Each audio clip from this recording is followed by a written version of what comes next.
Welcome back in, you guys, to the channel. In this one, we're going to be going through a big Q&A, a little bit of a buy, hold, sell, sort of feel to it.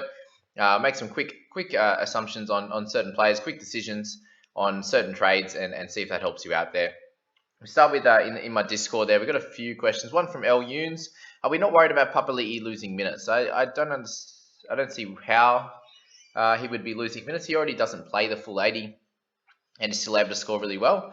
Playing majority on the edge there, a little bit through the middle as well. So I don't think there's any more minutes to lose. They're pretty much full strength in the forwards, and I wouldn't be worried about that one there. Shaka says, Jamie, thoughts on Jackson Ford, and we'll pop him up here on the screen. And at the moment, obviously playing some inflated minutes with a few suspensions, a few injuries happening at the moment. You can see that. Even just a few games in there where he ended up being a reserve and didn't play any games. So that's kind of the question you got to ask yourself is Ford going to be straight back out of the team after a few weeks? My question and my thoughts are probably yes. When things get back to normal in this Dragons side, it's going to go back to these types of games here. And you don't want to be caught with someone like that.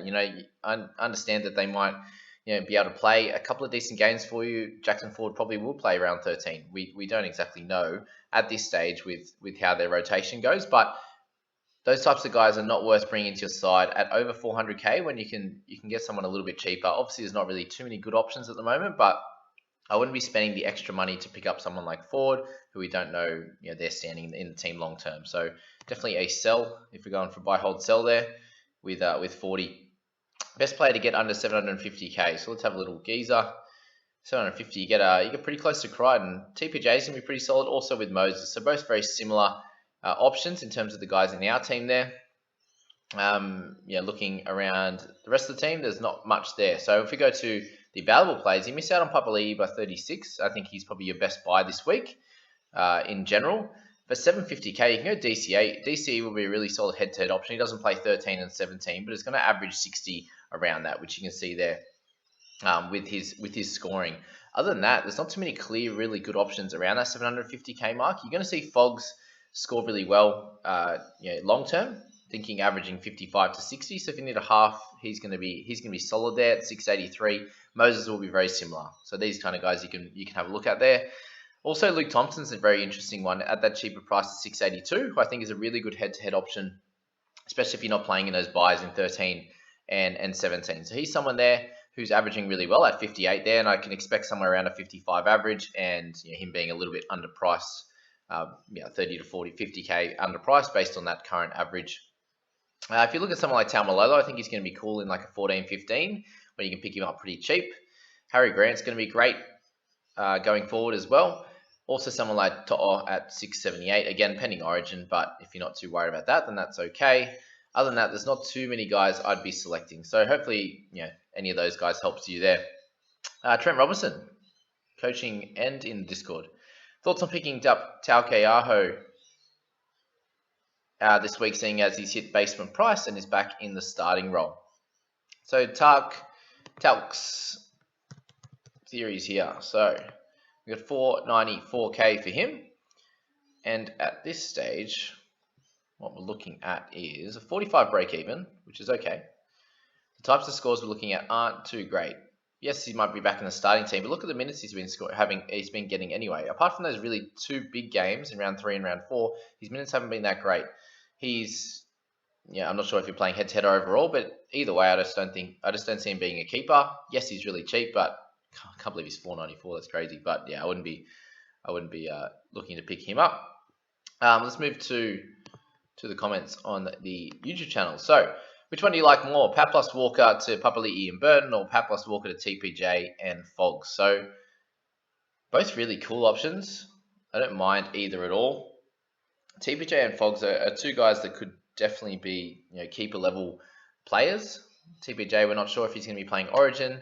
Papali'i and Burton are probably going to do well for you over the near term. But I think TPJ and Fogs should average a little bit more across the season. You're picking up a centre in Burton, whereas you've got a half and a middle or an edge that are going to be in the 50s average, whereas you've got Papali'i, who might be a 55 to 58 kind of average player, with Burton, who long term is going to be closer to a 40 or just under. Obviously, going to get the really big game in round 13 for Burton, but I think number 2 is probably going to be a better option for you. Hope you all had a decent laugh at the Trader's Tale. I was sitting there with not much to do, and I was like, I'm just going to have a little laugh and tell a story about how we all get through a year and the ups and downs and the excitement and the and the rage throughout it. Should I trade Latrell for Tedesco? No, I think that's a silly idea. If you've got Latrell and you've held him this whole time, he had one average game when they got pumped, 56 points against them. They're going to be decent. They're going to be better. Latrell was amazing before that, so I'd be holding on. Could I have some help? Do I think I should trade out Angus Crichton because of Origin suspension or keeping? Well, he's just going to miss this game extra. They're going to say that he was going to be picked for Origin. And then he gets suspended for the Origin game, and that's it. So he comes back in round 14, and probably better, he's rested and ready to go for 14. So don't worry about it. Just get through this week and hold him. Should I get rid of current or keep? If you held this long, so if you didn't trade him last week, I think he's a hold now. It's 2 to 4 weeks is what we're looking at. If that's still the prognosis, then he's going to be back in 14. And if you can hold for the next 2 weeks, you hold. If you can't, don't hold. Would you trade for Feeder for Cleary? For Feeder's playing, so no. All right, I see heaps of people thrown Walker out the pram, which yes, I understand. He will leak money now, but there's a very good chance he scores huge this week against the Raiders. Is he not a keeper for one more week? He is, but he's also going to lose a fair bit of cash, which is what you said. Trade him next week before 13. Also, if you do trade him this week, I was getting Brooks over Burton. Sounds crazy, but he's scoring way more consistent. Also plays 13 and is cheaper. The worry with Brooks is that if Dewey goes back to 6, Brooks' scores will go back down again. Yes, he scored a lot better. I don't know if you trade Walker for Brooks or Burton in general.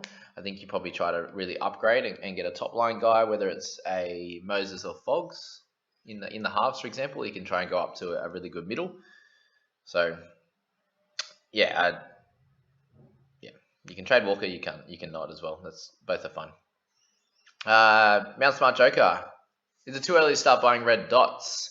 Yes.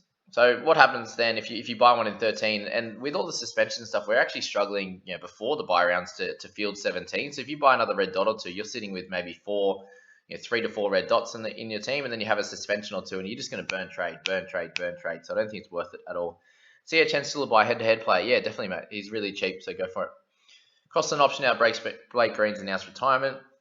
Yeah, man, he has to hold off on getting him due to Green becoming back for 412, which is completely agreeable on my end. So do we pick him up? I was definitely interested, and let's have a little look at the price and everything from now. So 368 is not a terrible price, right? What's his scoring going to be like? That's the real question. So when you're looking at 2021, we have round 11 and round 12. So 33 and then 16 off the in-change is not ideal. He had 26 tackles and got 16 points. So you'd expect that he scores better than that. Obviously, the 3 games that he played there was a 48, 47, 33. Can we expect him to average 40 going on from here? And if he can, he's about 100k undervalued, but you then will have to trade him out. So that's the question you probably want to ask yourself, and it might be not the best option right now. Given the fact he's gone up 100k already, he was 268, so I'd probably be leaving him at this stage. Running out of trades for Hines, but Greedy would love that extra 110 though. Oofed. Yeah. If you're running out of trades, I think Hines is a let through the keeper. Unfortunately, you did miss that 110, which hurts. He's already at 570, and you're gonna have to trade him out again. So if you're running out of trades, it's a no. Walker for Hines, yes. If you got 20 trades left, or prox that, I think yes, you can do it. Anything around 17, 16 trades, no. Walker for Hines, yep, add to that one. Should I keep Sam Walker? So many questions on Walker. You can keep him if you don't have many trades. If you have a lot of trades, you can trade him out this week. But I want you to go to a keeper or someone like Reece Walsh or Nico Hines. I think are the only 3 options there, as you're going to have to trade them out unless they bring in a keeper. Walker's probably not a keeper, so get rid of him. Should I sell a whole car? And I spoke about that. That's fine. Trading Walker, should I get Farnworth or Burton? I've currently got Bird and Averillo as my current centers. Maybe just neither. If you've got Bird and Averillo, it's the best 2 centers in the comp right now. So I'd be not trading in any more centers for now, unless something happens. Anything could happen this 1 week, and then you have to fix your team elsewhere, and you're running out of trades. Or if Bird or Averillo gets injured this week, then you can trade one of those guys in. But I'd be chilling. Yeah, ops on Pap. What are we doing with him? Could be 3 to 4 weeks from here. If you've got a lot of trades, I think you can do it. If you don't, I suggest hold him because you'll want him back in the back end of the year. So, if you get him as a return in round 14, 15, you get him for a few games, lose him for 17, and then you got him the rest of the year. I think that would be ideal to hold. But if not, you can get rid of him with multiple trades. That's okay. But just use it in isolation. Like, yes, we've held him for this long, but you've got him there now. Would you hold him for 3 weeks if he happened to this was his first injury and nothing else had happened? Would you do that? That's going to be your question to yourself. I have 17 trades, can field a full 17 with Pong and Rapana coming back. That's awesome. Don't know what to do about round 13. There's only 9 of my players are playing. You got 8 in Origin.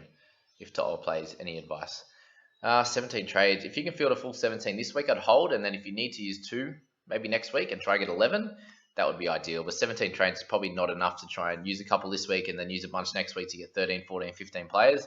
I'd probably stick to like having 11 in round 13, just getting through that week, and then you're probably going to have a better opportunity to have more playing in 17. So just think of it that way. If you're not as good in 13, you're going to be better in 17. So we got some chat from Crazy Praying Mantis, Albert Kelly, Tommy Talau, Cody Ramsey. I need a cheap player for this round and next. Thanks to Edwards and his dodgy hammies. Yeah, it's annoying. And I need to get Moses in, so can't spend any more than these duds. Okay, Albert Kelly. I think Kelly's probably your best chance at a cash cow working out. He also comes with his wrist, so just leave it at that. Someone said Matt Dury. No. Should I bring in Farmworth or Bird? Don't care about buy rounds. Bird for me. Yeah, thanks, Robert.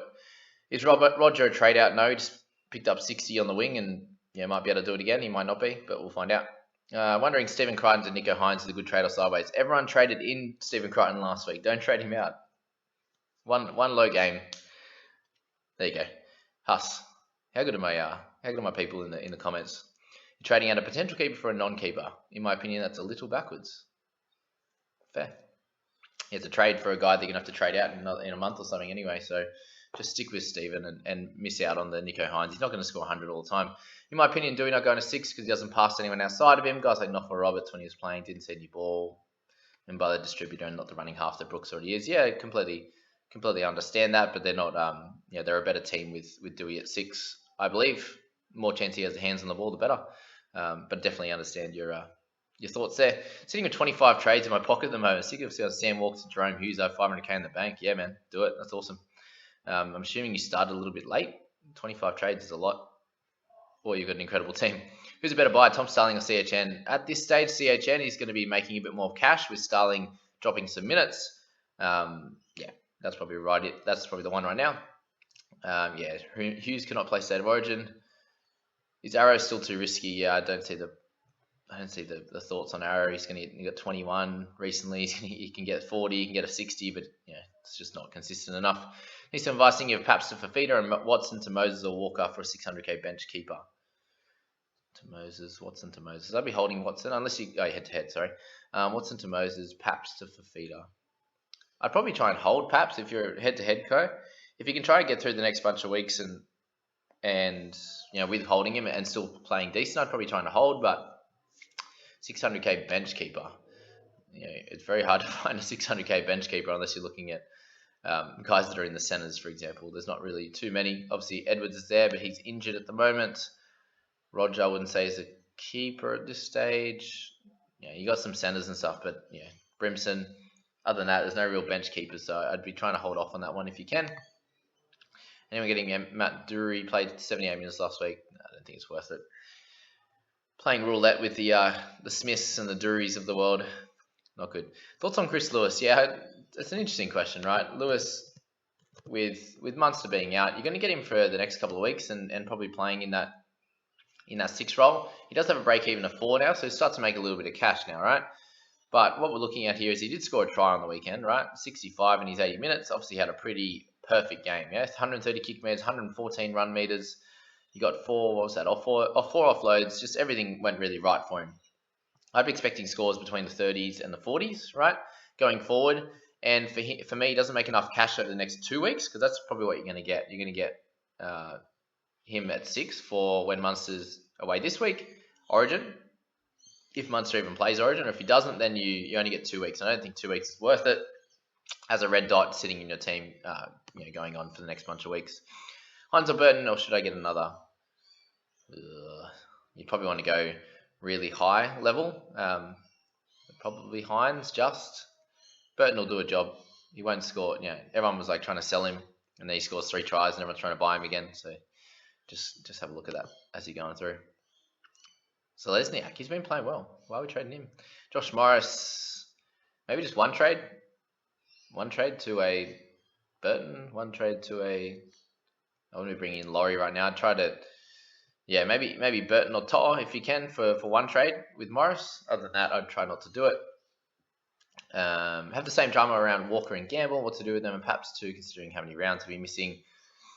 All that money on the bench, but a bonus 250 in my bank to add to whatever trades I make helps. Yeah, so you could really just go, if you want to, hold Gamble. Hope he comes back and plays 13, which he may or may not do. We're not sure what they'll do with Milford. Just go Walker straight up to a top gun. I'm looking at, I think you might be just missing out on Papali'i, but there's a few guys you can go up to, especially if you head-to-head as well. Walker to Kelly and Watson to Haas. Head-to-head, yeah, maybe, but Kelly's a gamble. For this team, I would do Pappy to Luke Thompson or Isaiah Papali'i, then Sam Walker for someone big you can afford. All right, so that's for the people squad. So Pappy to Luke Thompson, Isaiah Papali'i, and then Walker for someone big you can afford. Nice, Antoine. We'll have a look at that in our trades this week. Traded for Fifita when he got the suspension. Would be a good idea to get him back in with trading Paps. Well, no, I wouldn't bring in Fifita right now. I'd wait until 14, sitting at 14 trades. It's too late to bring in Hines. Not too late, but you'll make plenty of cash and score pretty well over the next bunch of weeks. And then, if you want to trade him out, you can. Depends on your trades. I thought you traded out Welch. What the fuck? Yeah, well, I did, and then last minute changed when I heard Pap was going to be out for an extended period of time. So I decided to trade Pap out, bank the 200k, and use Welch's score for this week.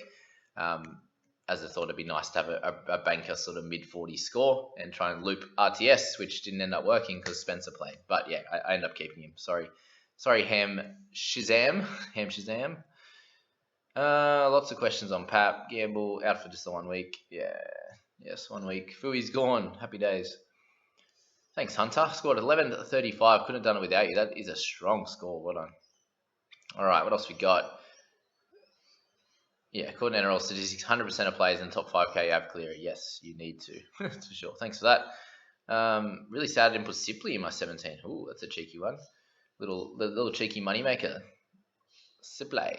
Walker to Kelly and Watson to Haas. Head-to-head, yes. Let's bring in Mane for Walker this week, or should I just save my trade instead? I'd probably save your trade for now, playing head-to-head. Just let it play out. If there's another guy you can go to up there, Mane were worried about playing Origin, which you think he would be. Harry Grant's a very, very high chance of not playing at all. So that's that. Thoughts on Karana Papali'i and Tukumanu to Walsh this week? Yeah, I think that's really solid, actually. Yeah, if you can do that, go for it. Brandon Smith we're bringing in. Just don't think he's a keeper. So you can probably score well over the next little period and then don't do well after that. So keep that in mind. At least you didn't trade RTS for Edwards and then end up with Simpkins score. I give up. Praying mantis. Tough times. Mate, can you do a step-by-step on how to do a successful loop? I don't really do it, and it screwed me on the weekend. All right, let's finish on Tomato, and this one. What are you going to do with Alvari? He wasn't meant to even play this week, an hour before kickoff, and he isn't back in the side. What are you doing? He is back in the side. Well, yeah, he'll be playing in round 13. He'll be fine. If he doesn't, I'll be throwing it. All right, let's do this. Let's talk through it. All right, we've got the games this week, Thursday night. If you have a non-player, all right, Storm and Broncos. So any of the Storm or the Broncos players that you don't have in your team this week, if they're not playing, you can't do it.